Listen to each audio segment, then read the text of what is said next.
segundo bloque de Ciudadanos se revela. Seguimos con la entrevista al Sheikh Abdul Karim Paz. Bueno, Sheikh, Aldo preguntaba en el bloque anterior acerca del memorándum Argentina-Irán. ¿Qué opina de esto? Y la relación del pueblo argentino con el iraní. Bueno, vamos por la primera parte del memorándum. El memorándum, hay varias lecturas del memorándum. La de el kirchnerismo o Cristina sostenía que el memorándum era ante una situación que estaba trabada porque no se podía profundizar en la investigación, porque el juez quería interrogar a iraníes. Y como no existe un tratado de extradición entre Irán y Argentina, Irán le decía al juez argentino, los jueces iraníes le decían tráeme las pruebas, o sea, son personas de Irán, digamos, no que Irán esté involucrado como Estado y como nación, sino que si algún iraní cometió un delito, un crimen, digamos, a ver, si tengo un tratado de extradición, tómalo. Si no lo tengo, lo juzgamos nosotros en base a las pruebas y sentenciamos. Después veremos si somos justos o no, es otro capítulo. Pero en principio, digamos, funciona así en todo el mundo. Entonces, como eso no podía avanzar porque no existe tratado de extradición, y Argentina no mandaba las pruebas a la justicia iraní, porque no las tiene. Porque Argentina, cuando se las pidieron los ingleses, el juez de Inglaterra pidió ante la detención del ex embajador,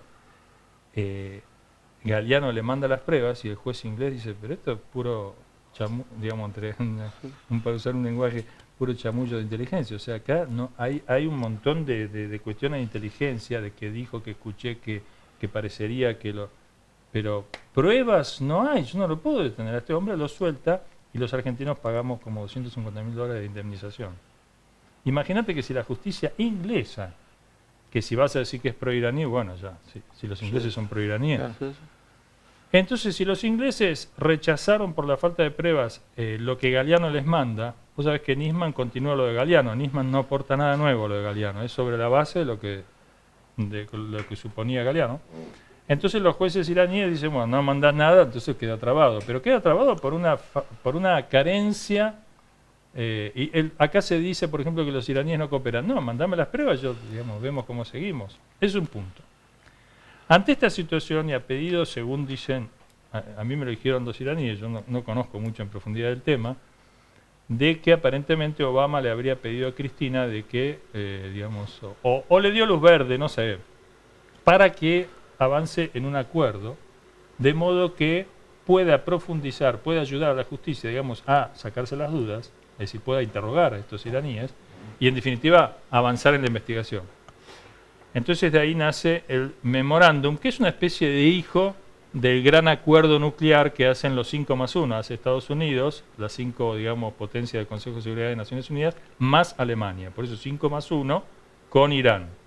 Que vos, entre paréntesis, lo tengo que decir para que la audiencia o para que los televidentes, digamos, se den cuenta. ¿Vos sabés lo que es que las 5 potencias más Alemania se sienten en una mesa con vos a negociar? El poder que tenés que tener vos. Pero vos te crees que ellos negocian con alguien. No te digo los 5+1. Uno de ellos, Inglaterra, con nosotros negocia la Malvinas. No se sienta. No le interesa. Muy bien. Se cree impune y dice... Naciones Unidas dice, pero usted tiene que dialogar. No hay diálogo, tengo derecho a veto. Naciones Unidas no existe. Entonces, volviendo al punto, parece que había una política esto de acordar y entonces, mediante un acuerdo, digamos, incrementar relaciones, siempre en el marco de un acuerdo que ponga en claro qué pasó. Y si pasó algo, resolverlo, y si no pasó algo, resolverlo. Digamos, hay que aclarar esto y avanzar. Es en ese marco que se genera el memorándum. Después la justicia sostiene a posteriori, porque esto es importante también, el memorándum fue hecho por el Ejecutivo, con permiso del Congreso, que todos vieron la votación pública, claro, y con el de la justicia, porque Canicó Corral, el juez que tiene el tema de la AMIA, y Nisman, fiscal en aquel entonces, autorizan por escrito al gobierno, al Ejecutivo, a proceder con el memorándum. Entonces los 3 poderes del Estado te decían que sí. Después la Corte Suprema considera inconstitucional el memorándum. ¿Por qué? Porque digamos, yo no sé técnicamente exactamente la razón, pero de alguna manera ellos creían que era entrometerse el Ejecutivo en la potestad del judicial, que no es así porque el judicial había autorizado, pero en instancias menores que la Corte Suprema. La sale, Corte Suprema, sale la última... la acusación de encubrimiento también. Sí, eso es otro tema. Entonces la Corte Suprema sostiene que es inconstitucional, entonces como toda ley, vos sabés, no es retroactiva. Sí. Yo no puedo sacar una ley, hoy es prohibido tomar agua, todo lo que toman agua ayer lo voy a meter preso. No, de ahora en más está prohibido. Entonces, el memorándum no es ninguna mala palabra, es una interpretación de la Corte Suprema, puede variar, tampoco es Dios que está hablando, no es un profeta la Corte Suprema, pero de todas maneras hay que respetar. Si dicen que no es constitucional, yo no puedo seguir por ese lado. Ahora, eso con respecto al memorándum. Para mí, y, digamos, ¿qué reemplaza el memorándum? Nada. Porque volvemos a antes, es decir, no mandamos prueba, ellos no avanzan, estamos frenados y ahora quieren el juicio en ausencia, cosa que rompería con la tradición, digamos, de lo que es la justicia argentina. Es decir, vos a un ausente lo vas a juzgar, lo vas a condenar sin escuchar. Digamos, el ABC de la justicia es escuchar a las dos partes y decidir. Seguro. Disculpa que te interrumpa, pero quiero poner un contexto internacional. En ese momento, el presidente era Ahmadinejad, está bien producido, Sí. y tenía ya había relación con Obama, es decir, había una conversación. Ese es otro error. Creen que Ahmadinejad, digamos, era malo, ¿no es cierto? Que no negociaba nada, y que viene Rouhani, el presidente que le sigue, y él hace el acuerdo con Estados Unidos. No, lo que hace Rouhani es sellar un acuerdo que comienza con Ahmadinejad, a instancia de Estados Unidos, que lo pidió, porque eso es interesante. Es otra muestra del poder iraní, Lo pide Estados Unidos. Que hasta el líder de Irán dice, ellos necesitan más el memorándum que nosotros. O sea, a ver, Irán lo dice no de guapo, lo dice, se banca lo que dice, es decir, habla, pero es realmente muy interesante. Por eso es que Irán, que es un amigo histórico de la Argentina, para nosotros es muy importante, digamos, tener una relación normal con quien además vota a favor de nuestras Malvinas, digamos, con quien, en todo caso, Irán es un sistema, tiene un sistema, una república islámica que permite equilibrar la fuerza de poderes mundiales. Eso es muy bueno para la Argentina, porque la Argentina que ha sufrido el poder unilateral inglés, es muy bueno que alguien le ponga algunos puntos, ¿no? Para que debilite un poco ese poder absoluto. Así que deberíamos mirar con otra manera, más independiente, más soberana, más equilibrada. Por supuesto, que si Irán hubiera hecho, en el hipotético caso de que Irán hubiera hecho el atentado a la AMIA, digamos, obviamente lo tiene que pagar y tiene que ser castigado. Digamos, todo aquel grado de responsabilidad que pueda hipotéticamente, digamos, atribuírsele con razonabilidad. Pero si no fue, y la inteligencia dice que no fue porque Irán era abastecido por Argentina en momento de guerra y Estados Unidos le quiso cortar, digamos, las fuentes de abastecimiento, y en ese marco aparecen las explosiones y lo culpan a Irán sin pruebas. Y en definitiva hasta el día de hoy sabemos que no hay pruebas, sino que hay presiones de servicios de inteligencia de Estados Unidos e Israel, o Inglaterra, o quien fuera, digamos, por culpar a Irán. Pero pruebas concretas, hoy en día lo está diciendo la comunidad judía, miembro de la comunidad judía, que a nosotros nos dicen, pero no hay pruebas. La inteligencia americana y la israelí, por los medios y por lo que nos venimos enterando hasta ahora, aparentemente tenían un representante en el poder argentino que era el famoso Jaime Estiuso, que a su vez trabajaba con Nisman. ¿Qué, a simple vista, qué hizo? ¿Lo confundió? ¿Operaban juntos? Bueno, pero esas son cosas que en Argentina se saben, porque la Wikileaks, ¿cómo se llama esto? Digamos, mostró cómo Nisman iba a la embajada norteamericana, digamos, le hacían cambiar. Como a Massa decían, no también, investigue esto, no investiga que yo haga esto. Entonces iba y corregía, digamos, la orientación de su propia investigación y demás. Estas son cosas ya que hoy se saben, digamos, que Nisman, además, lo dice Jorge Elbaum, y lo dicen otros miembros de la comunidad judía, como él, digamos, le pagaba a Paul Singer, el amigo de la Argentina, del Fondo WIT. Bueno, entonces, digamos, no hay mucho más que agregar. Es decir, un fiscal tendría que ser independiente, no puede tener este tipo de relación. Iba a Israel, hablaba en AIPAC, en Estados Unidos, digamos, en el Comité del Lobby Judío Norteamericano. Sí, a ver, esto ya está archisabido. Vamos a cuestiones, yo creo, más importantes acá, y es que no pueden... Yo me acuerdo en la televisión, porque, digamos, ¿por qué hablamos nosotros de esto? Yo soy argentino, no soy iraní, ¿no? ¿Qué tengo que ver? Porque nosotros somos musulmanes. Y los iraníes son musulmanes también. Entonces, de alguna manera, como algunos iraníes venían a rezar a nuestra mezquita, o bien, digamos, nosotros teníamos relaciones con algunos de ellos, entonces de ahí viene que ha pesado sobre la comunidad islámica en Argentina un manto de sospecha, como en su momento Alejandro Salomón, creo que en un programa con vos lo aclaró bastante el tema, ¿no? Entonces, miembro de la comunidad, afectado, como otros. Y amigos radicales.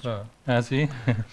Entonces, la cuestión acá es que realmente nosotros, nuestro deber como ser humano, como argentinos, como musulmanes, ante Dios que nos va a juzgar, es decirle a la justicia argentina, colaborar con la justicia argentina. Por eso fuimos a ver a Galeano, al juez. Y le dijimos todo lo que sabíamos de los iraníes. Y lo que sabíamos de los iraníes, que no tenían nada que ver con... Digamos, nunca habíamos visto ni el menor indicio, porque si vos me dijera que vimos, qué sé yo, reuniones secretas, viste, cosas, maniobras raras, claro, podríamos haber aportado eso. Mira, nosotros no sabemos si, bueno, pero al menos vimos movimientos extraños. Nosotros no vimos nada, más que, digamos, vos fíjate que Estiuso, hablando de Estiuso, la inteligencia que él, digamos, operaba con mucha influencia en la contrainteligencia argentina, escuchaban a los iraníes, porque en el 92 se explotó la embajada de Israel, entonces los iraníes ya eran seguidos de antes, y lo dice la inteligencia argentina, desde que triunfó la revolución y vinieron los primeros iraníes ya los espiaban, porque esta es una influencia, digamos, del lado o del bloque, digamos, atlantista. Entonces los investigaban. Después los escuchaban. Después del 92, de la embajada de Israel, mucho más, pero ostensiblemente le revisaban la basura, lo seguían, etcétera. No solamente ellos, a muchos de nosotros también. Y entonces, imagínate qué posibilidades tenés vos de hacer un segundo atentado cuando tenés toda la inteligencia acá. ¿Y qué dicen ellos? Dicen que se perdieron las escuchas. ¿Y qué dicen ellos? ¿Cómo hicieron un atentado? Si se suponía que dicen ustedes, habían hecho el primero, ¿cómo no los agarraron? No, los seguíamos, pero se nos perdieron antes. Acá detengámonos. Yo le decía en televisión en ese entonces, somos argentinos, yo no soy ni norteamericano ni iraní. Si estos dos se pelean, a mí no me sirve que este lo culpe a aquel o aquel. Yo tengo que ver yo qué pasó. Y yo no puedo decir que se perdieron las escuchas. A ver, por favor, ¿cómo se van a perder las escuchas? Y no puedo decir que yo los seguí hasta 2 días antes, un día antes que se me perdieron. No es serio. No es serio. O sea, ¿cómo que se te perdieron? Entonces, acá hay otros factores. Después aparece un preso, digamos, sobornado por un juez, que lo muestra la nata y lo echan de la televisión. Y Cuño Libarona dice, me metí con el nido del poder y no hablo más. Cuño Libarona, que ahora está en Animal de Selva.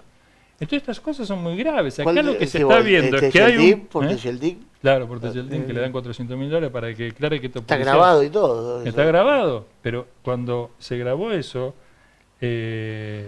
Cuño Libarona, un poco inocentemente, no sabía con quién se estaba metiendo, lo fue a ofrecer a los canales de televisión al video, que se lo debe haber dado a la gente de Rivel, que eso es la inteligencia policial. Sí. Entonces, todos le decían que no, lo único que acepta es aquel Lanata, no el Lanata, digamos, el rebelde. Posterior, el Lanata rebelde. Entonces Lanata lo acepta y lo pasa, y Lanata, que tenía como 19 puntos de rating, lo echan de la televisión. A tal punto que era eso, ponerle que haya sido, no me acuerdo, en octubre, en diciembre es el último programa, le cierran el programa y él pone de nuevo el video en el último programa, como diciendo, me echan por esto. Entonces, que además un miembro de nuestra comunidad le preguntó a la Nata que el libro que escribió, Cortinas de Humo, es extraordinario. O sea, en un punto es extraordinario, otro no. Cuando dice que la acusación a Irán es una cortina de humo. Y con muchas pruebas. Y una investigación muy seria que hizo. Y él dijo, fue la mejor investigación periodística que hice en mi vida. Y me pegaron tanto, digamos, por ese libro y la comunidad judía y todo, que no me meto más, no quiero saber más nada, no quiero reeditarlo, no quiero saber nada. Esa es la situación. Una situación en un microclima en Argentina donde no se permite una investigación seria de lo que pasó en la AMIA, que es lo que yo decía. Nosotros somos argentinos, somos inteligentes, gracias a Dios, la verdad, no es por... Inteligencia no nos falta, bastante creativos somos, ¿no? Bueno, podríamos aplicarla a ver qué pasó acá, investigar a fondo, y no que vengan los israelíes a decirnos que aquí encontramos un motor, viste, con un número intacto. O el dedo, famoso. Sí, entonces, viste, o el dedo con callo, que Mauro Viale dice, pertenece a un árabe porque tiene callo, el dedo de los J. No, digamos, a eso me hace acordar al documento de Muhammad Atta que encuentran en las torres, viste, el pasaporte de Muhammad Atta. No sé, se quemó el avión, pero yo leí el libro de la española que escribió. ¿La Raola? ¿Cuál? Raola es... Uy, eso es terrible. Sí, te tengo que traer una pregunta más. ¿Cuál es el interés de las alertas rojas? ¿Por qué era que se insistía con las alertas rojas? Bueno, porque las alertas rojas eran un pedido, yo no soy muy técnico en lo jurídico de Interpol, pero aparentemente porque me decía el embajador iraní, me decía que es un disparate hablar de alerta roja porque las alertas rojas se le aplican a aquel que tiene condena. Entonces hay un pedido Interpol de captura por condena. Acá no hay condena, por lo tanto corresponde hablar de cédula azul. Me decía él, yo no sé la verdad. Pero ahora azul, roja o amarilla, lo que importa es que había estas cédulas rojas, suponían que un pedido de captura para 6, 7, 8 implicados de Irán. Con lo cual no pueden salir de Irán, o si salen de Irán, ahora uno de ellos, el ministro Wahidi de Defensa, vino a Bolivia, ¿te acordás que a Evo después lo quisieron agarrar, entonces volvió rápido y Evo vino a pedirle disculpas acá a la DAIA? Bueno. El tema es que digamos, Interpol no actuó. Porque Interpol da la impresión, lo mismo que en su momento Menem, que no querían operar sobre los iraníes porque no tenían pruebas y era obvio que los estaban empujando a hacerlo. Y resistieron todo lo que pudieron, la verdad. El tema es que las cédulas rojas suponían un pedido de captura que Irán siempre rechazó porque Irán desde el principio condenó el atentado y dijo que no tenía nada que ver. Que ahora Carlos Escudé dice, Delía tenía razón, viste, que el libro es muy importante. Que me lo regalaron, voy a ver si lo leo y que vemos que aporta Escudé. Luis Delía tenía razón, dice Escudé. Entonces el tema es que las alertas rojas, Irán siempre pidió que Inoble, el jefe de Interpol norteamericano, ex jefe de Interpol, pero digamos que recibió en Lyon, en Francia, a Nisman y a la parte iraní y discutieron, que Nisman se enojó, que fue medio un escándalo en aquella reunión, que le llamaron la atención a Nisman por el comportamiento, ¿no? Allí no se presentó, ¿no? No, sí se presentó, pero hizo mucho escándalo. Y entonces lo que pasa es que Irán pidió que se levanten esas cédulas y el gobierno argentino nunca lo pidió. Pero Nisman acusó de que el gobierno argentino las quería pedir. Sí. Digamos, es muy difícil esto de que las quería pedir. Es como que juzgó la intencionalidad, porque pruebas no tenía que las pidió. Porque si las hubiera presentado, por lo menos estaríamos en otro nivel. Entonces, obviamente, el juez Rafeca dijo, digamos, ¿es a mí qué me sirve? La subjetividad de Nisman, lo que piensa Nisman. Yo puedo pensar que vos robaste el banco, pero mi pensamiento de que vos robaste el banco no te hace culpable. Vos tenés que presentar la prueba. Bueno, muy bien. Entonces aparece Noble, norteamericano, jefe de Interpol, diciendo, no, nunca nos pidió el gobierno argentino, listo. O sea, no solamente no tenés pruebas, sino que alguien que no podés tildar de pro-iraní te está diciendo que no nos la pidió. Entonces, bueno, ¿y ahora qué? Y ahora nada. No fue llamado a declarar el testigo Noble, que Moreno Campo, un hombre de mucho prestigio internacional, un argentino, digamos, que estaba en la Corte de la Haya, dijo, pero llámenlo, es mi amigo, digamos, puede ser, es el testigo más importante dicho por Nisman de la causa AMIA y no lo llaman a declarar, digamos, para resolver este tema del memorándum, por lo cual metieron preso o quieren meter presa a Cristina, nada menos, digamos, una expresidenta. Imagínate si Cristina es inocente, que nosotros creemos que es absolutamente inocente y del memorándum realmente no constituye ningún delito, que además no se ejecutó, va presa. ¿Vos te imaginás el nivel de conflicto que eso genera una persona inocente, presidenta, presa por algo que no cometió? Es muy grave. Y resulta que al testigo más importante, que es el jefe de Interpol, no lo llamamos. Es todo burdo, muy raro, burdo. ¿Viste? O por decir de una manera. Karim, mencionabas recién que, bueno, después de toda esta situación de los atentados hay un manto de, o algún sector en algún sector de la sociedad hay un manto de sospecha sobre la comunidad musulmana. Cada vez menos. Yo te quería preguntar, ¿cómo viven la comunidad musulmana en la Argentina? ¿Se sienten perseguidos? Bueno, hoy en día ha disminuido, pero no totalmente, porque hay sectores mínimos todavía, digamos, mínimos pero con poder. O sea, son minoritarios pero con mucho poder, que insisten en acusar a Irán. Y claro, Irán, digamos, se supone que si fueron los iraníes, necesitan ayuda, y ahí es donde pretenden algunos, por supuesto y en absoluto sin pruebas, y Dios es testigo de lo que digo, jamás tendrán prueba de lo que no existe. Y nosotros decimos más todavía, por Dios que se va a saber lo que pasó en la AMIA, y van a tener que resarcir, ¿no?, de todas las barbaridades que se han dicho, porque la comunidad islámica sufrió mucha discriminación hasta el día de hoy. Vos sabés que nosotros tenemos muchas puertas cerradas por lo que se dijo. Claro. Claro, por eso Y te eso preguntaba. es muy grave, porque imagínate, una vez vino un colegio a visitarnos a la mezquita, ¿viste? Hace muchos años. Y lo pasaron, bueno, muy bien, y hablamos con los alumnos y todo, y realmente, entonces la gente de la escuela nos dijo, realmente les queremos agradecer, fue esto extraordinario, y les vamos a confesar algo, anoche tuvimos una gran reunión porque unos padres tenían miedo de venir, y qué sé yo, qué sé Claro. cuánto, y realmente nada que ver. Entonces eso te da la pauta de la cantidad de escuelas que no vienen, ¿entendés? Porque Sí. tienen miedo. Y eso es una injusticia, digamos, flagrante. Aparte tuvimos una persona presa que fue Jorge Alejandro Khalil o Yusuf Khalil, que es argentino, decían líder iraní, no es iraní, es argentino, en este disparate, digamos así, de acusar por el memorándum. Bueno, gracias a Dios salió, ahora digamos, Karim, pero todavía falta el está bien. juicio oral, ¿no? Sí, nosotros le hemos sacado una entrevista a Andrea, A la esposa. a la esposa. Karim, mi última pregunta es sobre el Congreso Antimafia que participaste y las Sí. relaciones interreligiosas que ahí se trataron y Bueno, cómo se proyecta. sí, para nosotros el trabajo que ese, digamos, polo de unión nos resulta muy interesante, porque, digamos, enfocan o ponen el énfasis en cuestiones importantes, como ser una lucha antimafia, por un lado, las mafias en plural, y por otro lado, porque en este congreso han hecho un panel interreligioso que nos parece muy importante, con figura de primer nivel, como Sánchez Orondo, que es el director de la Academia Pontificia del Vaticano, amigo, digamos, de Bergoglio, aparte ocupa ese cargo hace muchos papas ya, ¿no? Ya dos papas anteriores. Es un hombre muy digamos, con mucha trayectoria, que vino y participó del panel. Nos parece muy sabio poner, digamos, que lo interreligioso participe, como dice bien Francisco el Papa en Laudato Si, la solución es interdisciplinaria en la crisis actual que padecemos y la religión tiene mucho que aportar.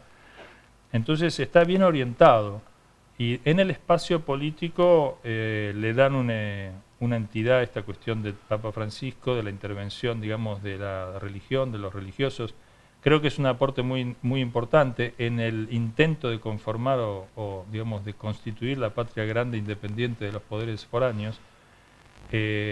Realmente tenemos un déficit en lo moral y en lo espiritual, sin entrar ahora en acusaciones de corrupción, digamos, no es que firmamos todo lo que se dice, ni mucho menos ya lo padecimos nosotros antes.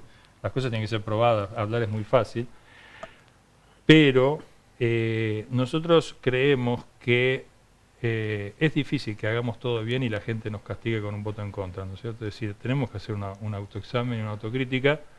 No necesariamente le doy la razón absoluta a la gente, ¿eh? Nosotros tenemos líderes como Jesús que quedaron con pocos al lado en los momentos difíciles. Lo mismo le pasó a los musulmanes con el Islam, con el profeta, es decir, no necesariamente el pueblo es sagrado en todo lo que dice y todo lo que piensa, en todo lo que hace. Pero, digamos, creo que por lo menos tenemos que hablar de una revisión de lo actuado, y creo que la religiosidad, la fe, digamos, el temor a Dios, el temor sano, ¿no? El respeto, digamos, el que yo no robe porque no tengo que robar, no porque no me miran. Eso tiene que entrar en la política fuertemente porque el enemigo es muy poderoso y con la mentira, digamos, si vos dejás algo de duda, si dejas algo de duda, el enemigo te la agranda, ¿viste? Te la convierte en una certeza. Entonces no podés dejar dudas. Tienen que ser intachables. Si no, es imposible. Gracias, Karim. Te vamos a dar un obsequio del programa. Bueno, La taza del Ciudadano de Revela, un gesto de agradecimiento por haber estado con nosotros. Espero que esto Gracias, se plasme en una charla ya más abierta en el futuro. Y bueno, te queremos agradecer. Gracias a ustedes. Y ahora nos vamos con un tema que está dedicado a nuestro amigo común Alejandro Salomón, mi amigo radical, que hoy está en el espacio de Gustavo Vera, bien común, Bueno, que hizo posible. Yo le agradezco también a él porque gracias a él estamos ahí sentados acá y ojalá que tengan suerte y que tengan, digamos, nosotros estamos dispuestos a colaborar con ese espacio y con todos aquellos espacios que breguen por la soberanía y la independencia. Es el mejor favor que le podemos hacer a los piratones que andan dando vueltas. Muchas gracias. Muchas gracias, nos reencontramos, Aldo, el próximo miércoles a las 10 de la noche. Nos vamos con Todo Cambia, dedicado a mi amigo y hermano Alejandro Salomón. No se dejen bastardear la dignidad, lobo con los lobos, cordero con los corderos. Nos vemos la semana que viene.